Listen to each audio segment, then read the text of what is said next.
Church California is a brand that sells organic and all natural hair care products. And I'm going to do a review from the customer journey perspective. So I'm going to review their pop-up forms, their product page, and see what they're missing, see what they do well. And I'm also going to brainstorm a go-to-market strategy for this type of product. So at the bottom of the homepage, they have a embed form for emails, but there's no offer in exchange for sign up. So there's really just a no value exchange here. I would definitely recommend using some type of pop-up or fly-out form that provides a discount in exchange for their email address and data so that they can understand what type of purchase motivations and what type of persona is more likely to convert than others so that they can optimize their marketing around people who are statistically more likely to convert than others. I'm going to go ahead and click on hair pomades and see one of the product pages. So I really like how they have this breakdown of the 3 different products they have, and I like how they're using these icons. So it's really easy for like a new visitor to just skim information, and it's effortless to see like what makes this product different than this one, and based on what they're looking for, what type of hold and what type of look they're after and texture, they're able to easily see what product might be a better fit for them. So I really like that they do that. Let's take a look at the Coastal Cream Pomade. All right.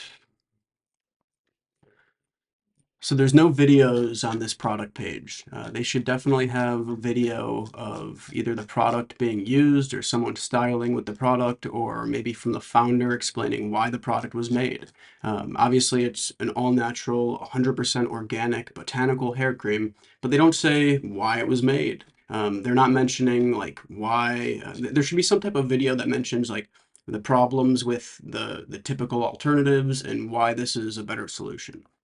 Something that they do incredibly well here that a lot of brands don't do and should do is they're literally linking out to other product pages based on what might make one product a better fit for the individual visiting the site. So they're saying, hey, if you want a more natural look, check out this product, or if you have this hair texture, check out this product. I think a lot of brands neglect doing this because I really don't know why, to be honest.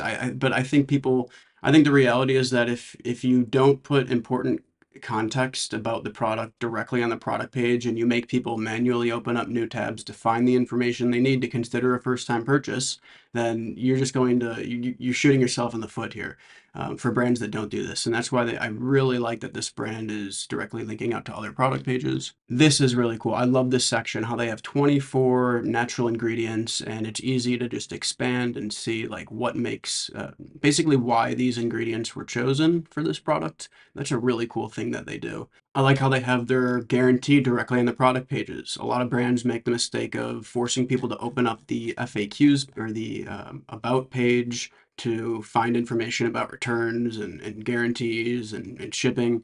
I really like how this brand just puts it directly on the page so that a new visitor doesn't have to leave the page to find information that they need to consider a purchase. As far as the reviews go, they have really strong reviews, highly contextual. A lot of brands, they have reviews that aren't specific to the product. It will be super duper generic. These are really highly contextual reviews.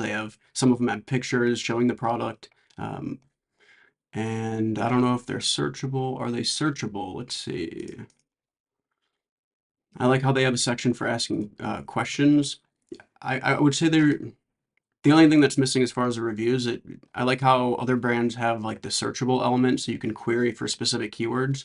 Not a make or break thing, but I think that's the only thing that I would change about the reviews section. So this brand actually does an exceptional job of listing all the information that a customer would need directly on the product page. The only other thing that I would say for this website is to have some type of video on the product pages that explains, like I said, either from the founder explaining why they chose to make that product, or a video from an influencer or from someone who works at the company actually using the product and talking about the specifics in video form so that people don't have to like read a bunch of information. Don't get me wrong, I think it's great that they have all this information. I just think it would be good to have video formats on the product page directly. All right, so if I was to brainstorm a go-to-market strategy for a product similar to this one, I would start by saying, what's the product and why should people care about this? Why does a product like this matter?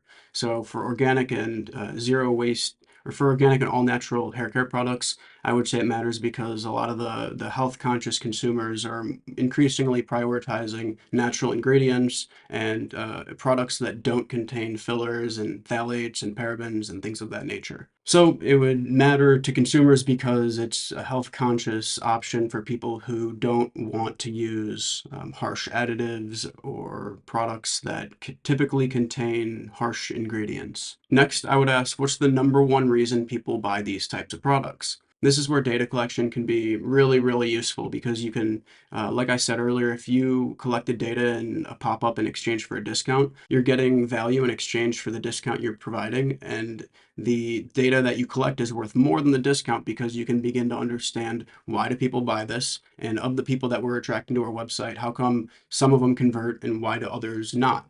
A name, a birthday, a favorite color, an email address, or a phone number, none of those things tell you why some people convert more than others. And it's just not useful to collect that information. So I would definitely recommend that they start by collecting information about what matters to you most in hair care products.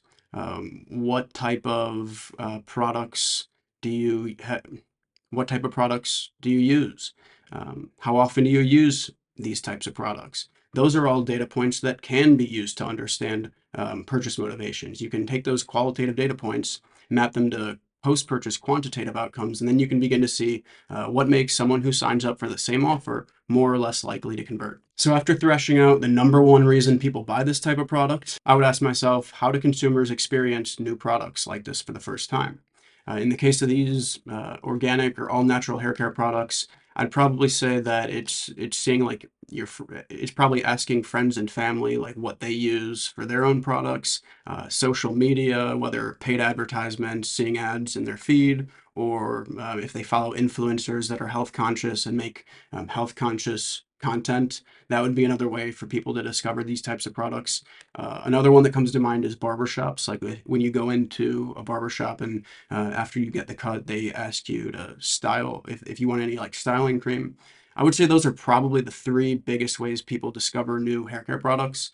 Maybe I'm missing some, but those are what come to mind. So once we've defined the different ways that people experience the products for the first time, it's important to be able to understand like what type of market inroads exist that we could list build into so that we could jumpstart distribution. So what comes to mind is, like we said earlier, like barbershops. You could build a list of barbershops in a given location and start to seed them with free samples so that they could give their customers a natural or organic pomade at the end of their cut. So it's improving the overall experience for health conscious clients, for the barbers. So that's one idea that comes to mind. You could also partner with subscription boxes in the wellness space or in the hygiene or grooming space, building a list of companies that do subscription boxes and reaching out to them and say, hey, we have this is what we sell, and we think it'd be a great addition to your health conscious clients if you included these products in your subscription box. You can also think about how a lot of health conscious consumers may spend time in gyms, and a lot of high-end gyms also have salons in them.